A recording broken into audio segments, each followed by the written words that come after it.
Hey YouTube, it's Romano here, and welcome to another one of my weekly Crypto Nation videos.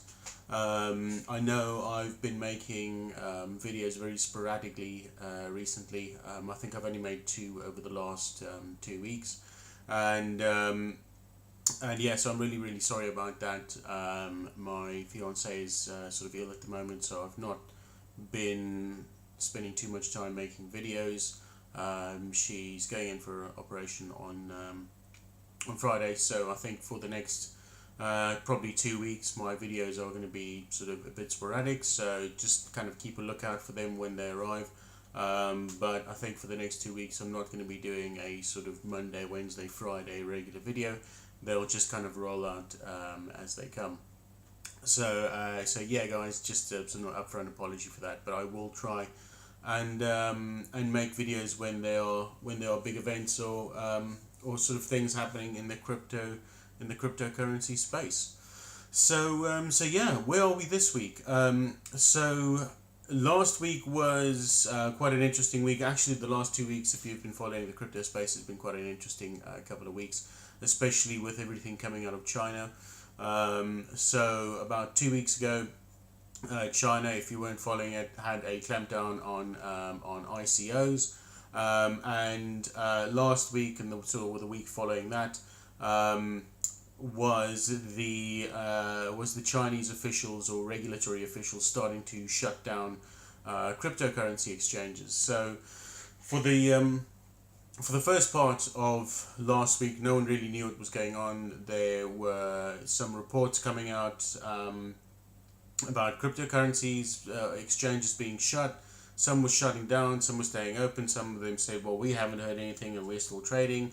So no one really knew what was going on in China last week. But as the week sort of wore on, it became more and more clear that actually the Chinese authorities were actually shutting down exchanges, at least I wouldn't say permanent, probably temporary, just until they can kind of sort this whole thing around cryptocurrency out in China. Just keep in mind as well that it is just before the Chinese Communist Party conference. I think it's this month or in the next few weeks. So I think what they're trying to do now is just to sort of calm the whole crypto scene down in China, at least until the whole Communist Party conference is over. And then I think we'll probably sort of see a few things happening again. But that is just my take on it. So as I sort of see things. But obviously what's happened, because of all that news, we had this sort of double dip in prices, well, especially in the crypto markets. Last Friday, particularly, I think last Thursday, Friday, was just a sea of red if you looked down this chart. I mean, basically everything had double-digit falls. The market cap went down from an all-time high of about $180 billion from 2 weeks ago, up until I think it went down to sort of something like 96 or 97 billion US dollars last week, sort of right at the point where we see that tip when the whole market was massively down. Market cap was down to about 97 billion US, with Bitcoin I think hitting a low of $2,975 sometimes last week. So yeah, I mean the markets really had a very big dip because of the news and everything that came out of China. But I think as soon as that started to blow over, as you guys can see from the charts and the prices, everything started rising back up again. And that's the story up and down the list. You can see pretty much every cryptocurrency down this list has got this very similar sort of double dip pattern in it, and then everything's sort of getting back up. Not back up to the levels where we saw it just a few weeks ago. Obviously, that is reflected in the market cap, which, by the way, today is 137 billion US dollars, with BTC dominance sitting at 48%. So, as I say, prices are still lower. Bitcoin is just under $4,000 at the moment. It's been sort of there or thereabouts, around the 4,000 mark. Ethereum still below the $300 mark at the moment. And Litecoin currently sitting at $52.78. So these coins are all trading, and it's pretty much the same all the way up and down the list, are all trading a bit lower quite a bit lower than they did a few weeks ago when we saw Bitcoin at an all-time high of about $4,800, Ethereum well over the sort of $400 mark, and Litecoin, I believe, getting up to something like $90 the week before, or sort of 2 weeks ago. So yeah, everything's taken quite a bit, or as I like to call it, it's just been a correction in the market. These things have to happen. You can't just always be on a massively upward trajectory. But as you guys can see, everything is pretty much on the up or pretty stable. Dash back to $339 for a Dash. Monero at $96.74. And BitConnect down to $119.49. So pretty much standard stuff up and down the list here at the moment. But there are a couple of coins that I want to draw your attention to. So the first one I actually wanted to look at tonight was a coin called Decred. Now, Decred has seen some really steady growth, as you guys can see from the charts that they've got over here. It's been pretty much flat. I wouldn't say completely flat over the past couple of months, but I think there's been some really good climbs or some really good gains with this coin, and all the way through the issues that we had over the last week, we didn't actually see a massive dive in Decred. It was pretty much flat all the way through, had a little bit of a dip, but was pretty stable all the way through. Now, I think Decred is a really, really interesting coin, because if you look at what Decred is, or what the technology is that is supporting the whole blockchain, is really sort of interesting, and I think has some real world applications, which to me is always something that I really look at in a good coin. Is actually, it's not just about the crypto, but what problem is the blockchain solving? What problem are they solving through that crypto in the real world? That means that there is actually something substantial backing the coin. So what is Decred? So Decred, as they say on their site, is an open and progressive cryptocurrency with a system of community-based governance and integrated into its blockchain. So what effectively it is, it's a proof of work, proof of stake hybrid coin. And the idea behind it is that there's a lot of community involvement. So the community has an active part in actually developing the coin. So if you are a developer and if there are features and proposals and stuff that you want to add to the coin, or to the cryptocurrency, to the blockchain, you as a developer, sort of community member, can contribute to the blockchain and the features and everything that sits inside it. And also the governance. The governance is a decentralized sort of community-based model where both miners, stakers, and the community all sort of act in unison, or all take part in how the sort of coin is governed at the end of the day. And they've sort of built a whole constitution, is what they sort of call around this. So Decred, I think, is an interesting coin for me that I sort of look at. There's as I said, a couple of interesting points to it. There's a limited coin supply, and as I said, it's a hybrid proof of work, proof of stake coin, and I just think it's one that's really sort of interesting to look at. So as I said, it's maintained steady growth all the way through this period of decline, and it's definitely one I'd sort of recommend you guys sort of take a look at. I know it's definitely one that I'm going to keep my eye on as we sort of go on. I'm still doing, as I said, with all these things, it's do your own research.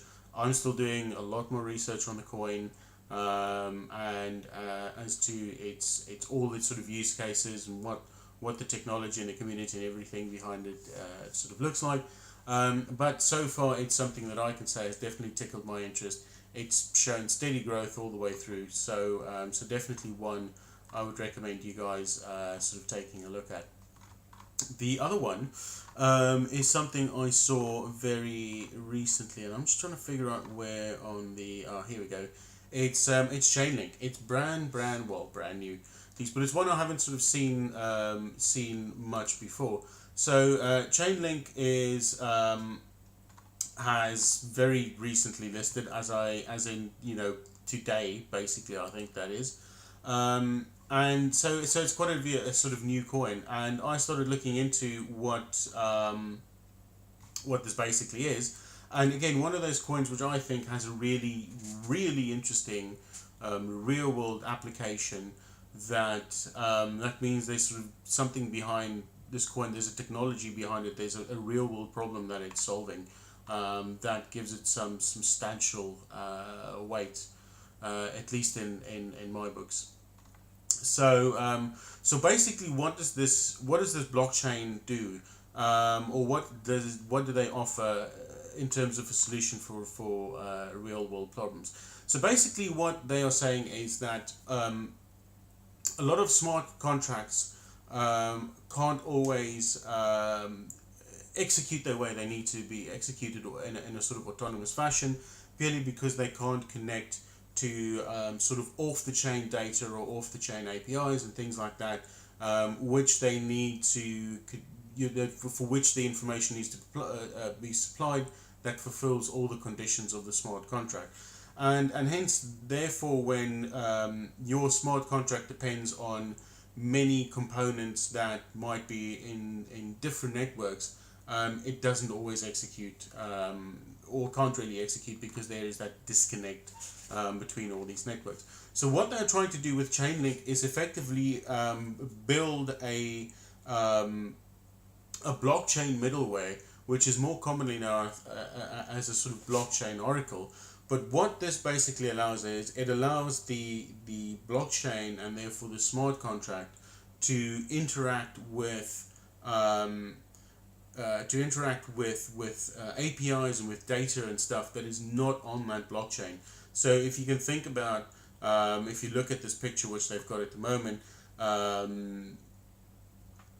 just sort of things like Visa and sort of payment systems that processes payments in just sort of different places off the blockchain. But also, if your smart contract was there to sort of fulfill some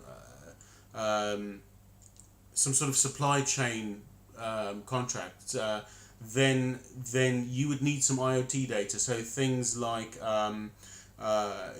whether a particular thing was scanned at a warehouse at a particular time, what time it left the warehouse, what time that was scanned at a later date, getting into a depot or of some shape or form, or being loaded onto a truck.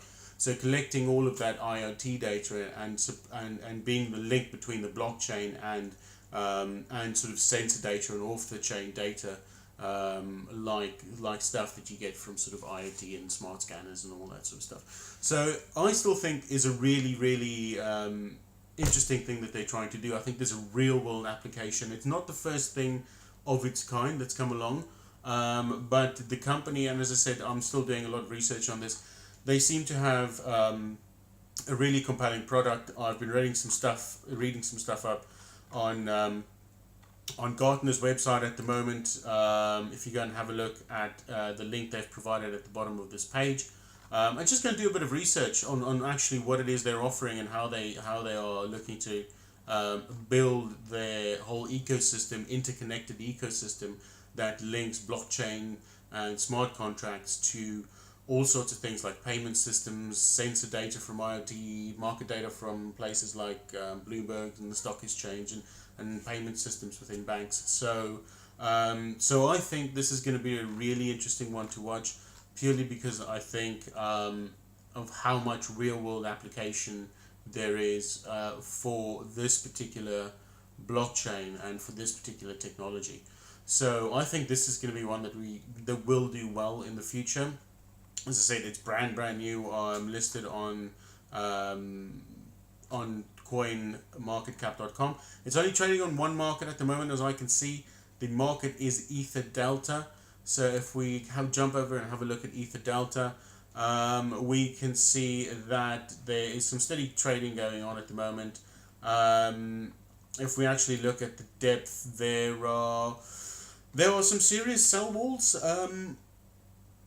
I would say over here, but as I said, given the fact that it's such a new coin and they've probably been trading for such a limited amount of time, there's not been a lot of publicity and things out there about what it is and sort of how it all works. But I'm sure it's going to change quite considerably. There's another one I would recommend keeping your eye on over the next couple of days, weeks, something like that, just to sort of see what it does. It reminds me a lot about Civic. When I actually started looking at Civic, I bought Civic on the day it launched for roughly about the same price, was about $15 per Civic token. And I bought a whole bunch of them, and I sold my Civic token probably about two months later, or it wasn't even 2 months later, it was about a month later. I sold a large chunk of it for about 60 US cents. And reinvested that in some other altcoins. So I think, for me, this has a lot of the same characteristics, i.e. Civic had a real world solution or real world problem that it was trying to solve, and it's the same thing here with ChainLink. So that's definitely something that again has piqued my interest. So what's going on in the market as well? You guys know that I've been heavily into Embercoin at the moment. Embercoin's taken quite a dip in the last week, and that's purely because there's been a lot of FUD in the sort of Embercoin space, and that is really down to sort of one reason primarily, and that was basically that they found a bug in the Embercoin code, which is what's called the 38 million bug.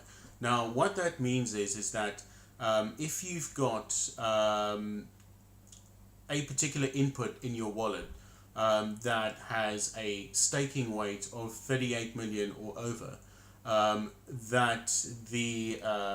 it screws up something with the staking weight, and your staking weight, instead of being positive 38 million something, then goes negative 38 million something. So it is a bug that has been identified. The developers are working on fixing that bug, and we should hopefully have a bug fix within the next couple of days or week even. But what that has basically meant has that a lot of people who's been staking coin for a long time have not had any staking payouts, or they've not had any staking rewards because their staking weight has been higher than 38 million. And so what a lot of people have been doing, they've been spreading FUD, they've been on the Discord, basically saying, they're not staking, the coin is shit, and so we've had a massive sell-off in the last few days, and that was the one reason, was that sort of 38 million bug. And I think one of the other reasons that a lot of people sold off or dumped a lot of Ember on the market over the last couple of days has been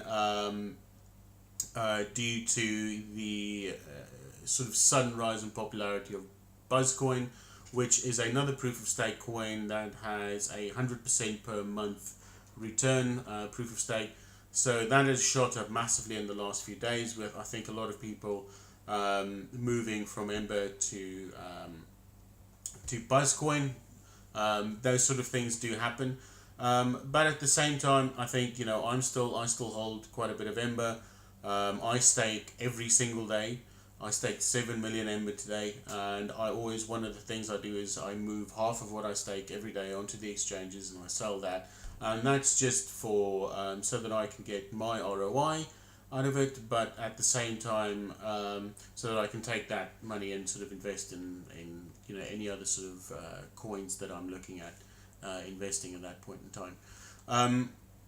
So as I said, there's been a lot of FUD being spread around the 38 million mark. The trick about the 38 million bug is just to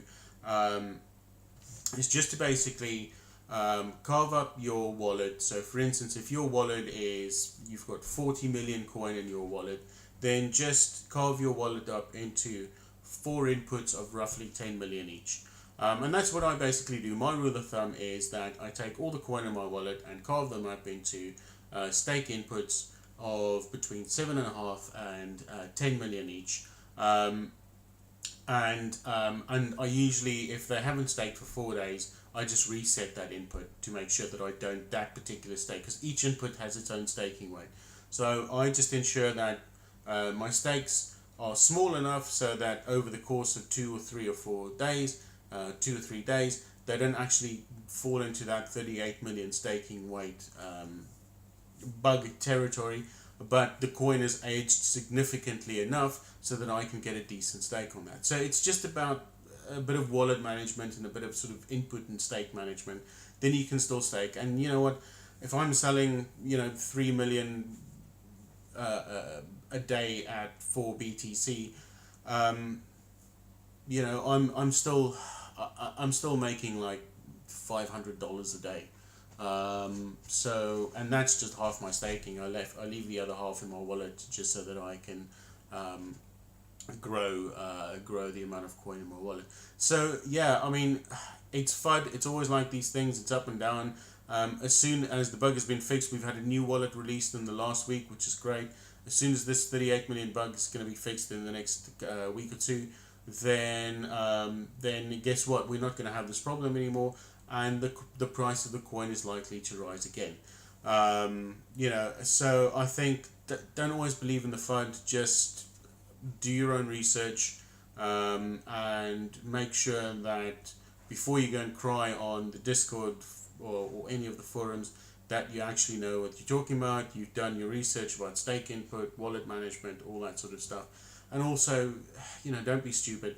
If you've only got like 100,000 coins and you want to stake those 100,000 coins, don't cry if you don't get a stake within 2 or 3 days or even a week, because your staking weight is so low compared to the network rate that you're more than likely to get a stake in like 20 or 30 days. I mean, I've staked CV2 coin, and even though I've had like 13 million coins in my wallet, I don't stake every day. I'll probably stake like once a week, and it's only like 5,000 coins. So yeah, anyone who's crying with like 100,000 coins or anything like that and not staking, just buy more coin or go somewhere else is my opinion. But yeah, that's pretty much my wrap up for today. As I said, I'm going to try and make a few more videos for you guys as soon as I can. It's going to be a bit up and down over the next couple of weeks due to some sort of family arrangements and stuff. But I hope you guys have enjoyed this video. And as always, I'm not a financial advisor. This is not financial advice. Do not invest any more than you're willing or prepared to lose. So this is the cryptocurrency space, and it is the Wild West out there, so do make wise decisions. But yeah, guys, as I said, thank you very much for tuning into this video, and if you like this video, please press the like button, and if you like this video and others like it, please subscribe to my channel. Thank you very much.